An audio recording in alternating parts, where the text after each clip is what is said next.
भाजपा सरकार पूरी तरह से प्रचार तंत्र है, प्रचार करने की सरकार है। नरेंद्र मोदी, अमित शाह हमेशा चुनावी मूड में रहते हैं कि ऐसी पढ़ाई करके हम करेंगे ही क्या जब परीक्षाएं नहीं होंगी, जब पेपर नहीं होंगे, और सालों साल बाद अगर पेपर होगा तो पेपर लीक हो जाएगा। इसलिए यूपीएससी तैयारी करने वाला छात्र, पीटी की तैयारी करने वाला छात्र, कई परीक्षाओं की तैयारी करने वाले छात्र और छात्राएं यहाँ आए हुए हैं। भैया पेपर लीक करके भ्रष्ट अयोग्य लोगों को आप डॉक्टर बना देंगे, वो जो उपचार करेंगे कैसा करेंगे? भैया अयोग्य लोगों को मास्टर बना देंगे तो हमारे भविष्य को चौपट करेंगे।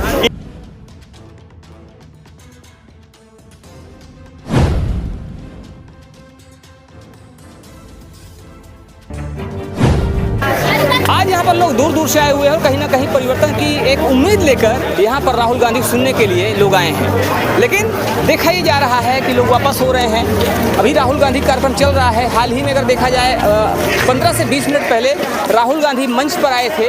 अभी भी राहुल गांधी कार्यक्रम चल रहा है, लेकिन अब लोग जाते हुए दिखाई दे रहे हैं। तो इनसे हम समझने की कोशिश करेंगे, जानने की कोशिश करेंगे कि आखिर चलते हुए कार्यक्रम के बीच में ये लोग वापस क्यों हो रहे हैं। आप लोग अभी कार्यक्रम चल रहा है फिर भी वापस हो रहे हैं, क्या वजह है?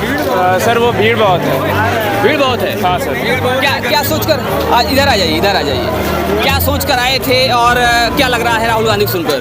सर हम तो सोचकर आए थे हमारी मांगे पूरी होंगी और हमें लग रहा है कि हमारी मांगे पूरी हो सकती है। क्या कहा राहुल गांधी ने? सर हमें कहा गया है कि हमारा सारी मांगे पूरी होंगी एंड हमें NSUI BHU से है, हम अपनी मांगे BHU के लिए लेके आए थे। NSUI BHU से आए हैं? हाँ सर। क्या मांगे हैं आपकी? सर हमारी मांगे है कि हमारे BHU में जो है सड़कें अच्छी बनी जाए, लाइब्रेरी की फैसिलिटी अच्छी हो जाए एंड सर प्लेसमेंट और ट्रेनिंग प्लेसमेंट सर अच्छी हो जाए सर, क्योंकि BHU बहुत बड़ी यूनिवर्सिटी है, लेकिन सर कोई भी DO का बच्चा कभी BHU नहीं प्रेफर करेगा सर। कोई भी पूरे इंडिया में सर BHU कोई प्रेफर नहीं करता है सर। क्यों? क्योंकि ट्रेनिंग और प्लेसमेंट है ही नहीं सर।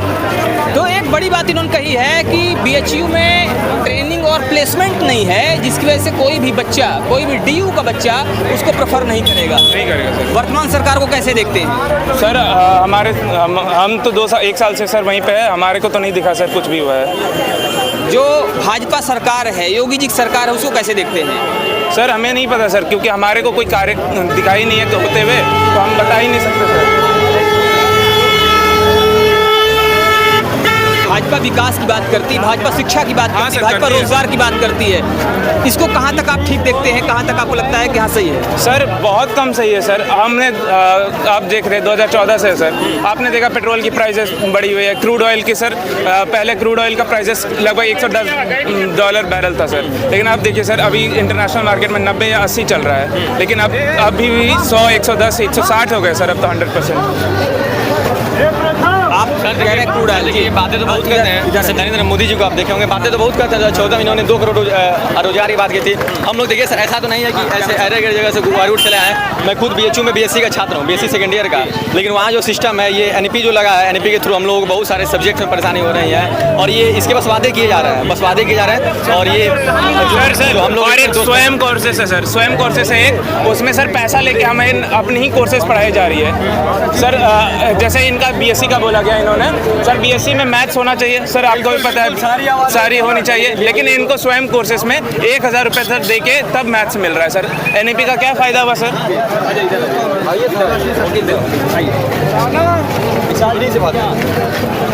तो यहाँ पर छात्रों का कहना है कि BHU के पढ़ने वाले हैं लेकिन वहाँ पर सुविधाएं नहीं हैं। सर सुविधाएं हैं सर।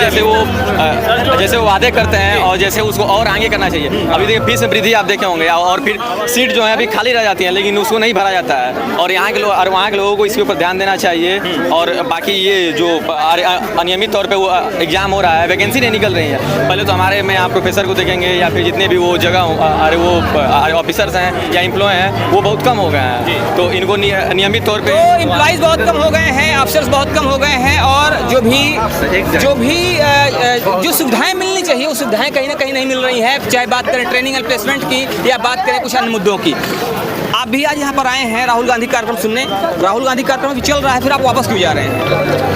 राहुल गांधी को सुनने हम नहीं, हमारे जैसे हजारों युवा आए हैं, लाखों छात्र आए हैं, और वो छात्र आए हैं जो कभी एक दिन दो दिन की छुट्टी भी होती है तो अपने घर नहीं जाते हैं कि हमारी पढ़ाई बर्बाद होगी, लेकिन यहाँ इसलिए आए हैं कि ऐसी पढ़ाई करके हम करेंगे ही क्या जब परीक्षाएं नहीं होंगी, जब पेपर नहीं होंगे, और सालों साल बाद अगर पेपर होगा तो पेपर लीक हो जाएगा।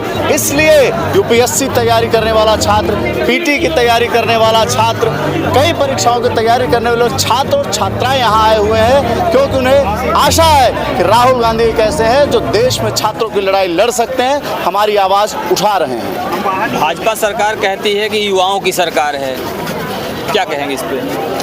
देखिए, भाजपा सरकार क्या कहती है एक अलग विषय है। भाजपा सरकार पूरी तरह से प्रचार तंत्र है, प्रचार करने की सरकार है। नरेंद्र मोदी, अमित शाह हमेशा चुनावी मूड में रहते हैं, तो उनको छात्र क्या चाहता है इससे कोई मतलब नहीं है, रोजगार कैसे मिलेगा इससे कोई मतलब नहीं। अभी आपने सुना कोई छात्र कह रहा था कि बनारस हिंदू विश्वविद्यालय में तमाम अनियमितताएं हैं, और जितना मोदी सरकार के आने के बाद बनारस हिंदू विश्वविद्यालय का नाम डूबा है उतना पूरे इतिहास में कभी नहीं डूबा था। जितना इलाहाबाद विश्वविद्यालय हमारा रैंकिंग में नीचे गया है, पूरे इतिहास में अब तक उतना कभी नीचे नहीं गया था। परीक्षाओं में छोड़ दीजिए, इलाहाबाद विश्वविद्यालय की भर्ती में जितनी धांधली अब तक हुई है, इलाहाबाद विश्वविद्यालय जो कि केंद्रीय विश्वविद्यालय माना जाता है, जितनी धांधली हुई है अब तक कभी नहीं हुई। आप कह रहे हैं जितना धांधली हुई उतना कभी नहीं हुई, और वहीं पर भाजपा नेता जो है मोदी जी विकास पुरुष कहते हैं। मैं ये कह रहा हूँ, भाजपा नेताओं को छोड़ के आप किसी भी छात्र से पूछ लीजिए, किसी आम जनमानस से पूछ लीजिए, वो बताएंगे। इलाहाबाद विश्वविद्यालय के छात्र पिछले लगभग 15 दिनों से धरने पर बैठे हुए हैं, और पहली बार फिर एक बता रहा हूँ आपको, इतिहास में पहली बार फिर ऐसा हुआ है कि छात्रों को गुंडों से इलाहाबाद विश्वविद्यालय के अंदर पिटवाया गया है। धरने पर बैठे छात्रों को ऐसा पहले कभी नहीं हुआ।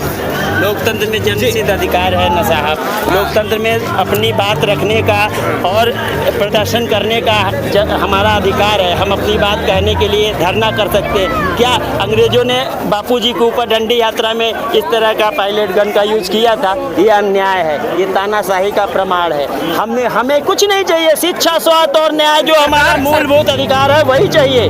हर आदमी को समान शिक्षा चाहिए। क्या हमारे बच्चे समान शिक्षा? विदेशों में आप जाते हैं साहब, विदेशों में, विकसित देशों में क्या है? एक समान शिक्षा है, एक समान स्वास्थ्य व्यवस्था है, और सारी जिम्मेदारी सरकार की है। इसी बात पे टैक्स देते हैं।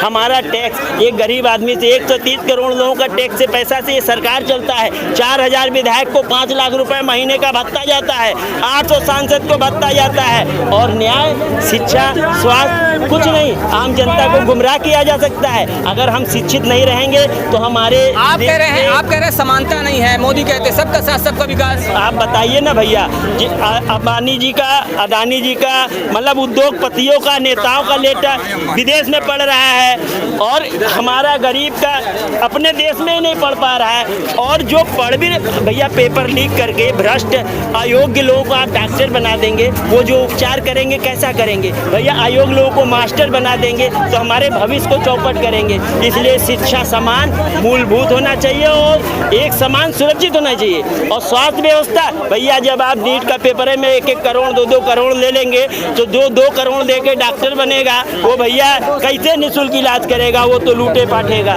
उसके बाद पेपर लीक वाला तो 5 करोड़ दे करके पेपर लीक किया है, वो तो लूटेगा। तो हमें भ्रष्ट समाज से मुक्ति चाहिए, शिक्षा, स्वास्थ्य और न्याय चाहिए। यही अपनी आवाज़ प्रयागराज से, पावन धरती से मैं सुधीर कुमार जन जन तक की आवाज़ बन करके आया हूँ। एक पीड़ित परिवार का बेटा हूँ, एक शोषित कर्मचारी हूँ। मैं Prayagraj power generation company limited में कार्य कर रहा था। आज सरकार सब बेच दे रहे हो, हर जगह प्राइवेट कर दे रहे हो, ठेकेदारी में शोषण हो रहा है कर्मचारियों का। मैं 10 वर्षों तक कार्य किया, मेरे साथ एक ही कर्मचारी का 10 साल से मैं एक ही कंपनी में काम कर रहा हूँ। एक ही कर्मचारी का 3-3 PF नंबर, मेडिकल सुविधा कुछ नहीं। मुझे मांगने पे अन्यायपूर्ण सेवा से विरोध कर दिया गया और न्याय प्रणाली कोर्ट में गया। जज साहब नहीं है, तारीख पे तारीख 22 जून 2022 से मैं पीड़ित हूँ। तारीख पे तारीख मेरे पिताजी हिंदुस्तान वेस्ट डेवलपमेंट कारपोरेशन में काम करते थे।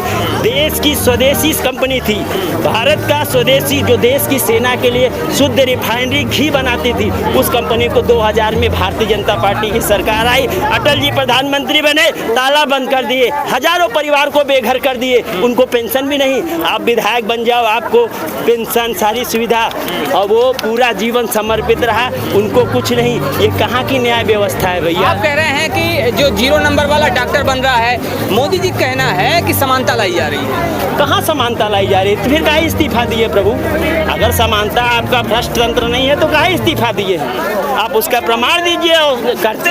जो लोग पीछे रह गए, जिनको वर्षों तक पीछे रखा गया, जिनका शोषण किया गया था वर्षों तक, उनको आगे मुख्य धारा में लाया जा रहा है। कुछ नहीं लाया जा रहा है, गुमराह किया जा रहा है। देश की जनता जाग चुकी है, ये पब्लिक दिखाइए, पब्लिक समझ चुकी है, और देश की आज़ादी दिलाने वाली कांग्रेस पार्टी को फिर अवसर देने वाले हैं, फिर से राहुल गांधी आने वाले हैं, फिर से युवाओं को उनकी आस भरोसा और उम्मीद जगेगी। शिक्षा, स्वास्थ्य, न्याय, मूलभूत अधिकार हमें मिल के रहेगा और वो हम लेके रहेंगे। उसके लिए लड़ना पड़े, मरना पड़े, कुछ भी। मैं ब्रह्मर्षि हूँ प्रयागराज पावन धरा से, मुझे शस्त्र और साथ दोनों चलाने का अधिकार है।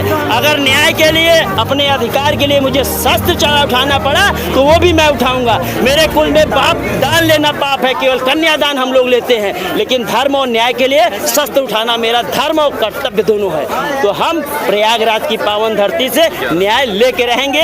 ये गूंज है, ये छात्रों की, बेरोजगारों की, युवाओं की गूंज है। प्रयागराज से एक युवा सम्राट राहुल गांधी, जिन्होंने बहुत, इनसे आस भरोसा इसलिए है जनता का क्योंकि उन्होंने कुर्बानियां देखा। उनके पिताजी ने देश के लिए कुर्बानी दिया, उनकी दादी ने दिया, उन्होंने तो सब कुछ दिया, अपनी जवानी तक उन्होंने कुर्बान कर दिया। हमें लग रहा है गांधी खानदान के आखिरी चिराग बचे हुए हैं, लेकिन फिर भी लड़ रहा है। उसके अंदर है जज्बा, उसने अपने पिता के सपनों को एक विकसित भारत बनाना है। आज जिस मीडिया का, जिस डिजिटल इंडिया का आप फायदा ले रहे हो, वो राजीव गांधी की देन है।